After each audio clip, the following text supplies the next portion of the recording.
محترم رو راشد صاحب د خوست ولایت اوسیدونکي پوښتنه کړې وای په څه طریقه باندې خواښې په زوم باندې حرامیږي، یعنی په څونه اندازه ناروا چې وسی. محترم وروره خواښ ته که په شهوت باندې لاس وروړل سي، ادب دی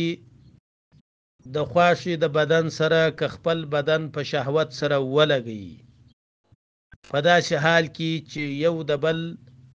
د بدن ګرمایش سره محسوس کی، نو په دغه صورت کې خپل ښځه ابد الابد په د باندې حرام شو. همدارنګه د خواښ سره خلوت صحه وکي، ادب دی خلوت صحه دې ته ویل کیږي لکه ښځه او خاوند چې په یو خونه کې سات سره تیروي، دروازه بنده وي، کوچنی نه وي لوی نه وي، یو د بل سره سات تیروي، نو په دغه سات تیرولو سره ولو که زنا ونسی بیا هم د خپله ښځه د ابد الابد دپاره حرامه سوه، په دې شرط چې دی انزال نسی.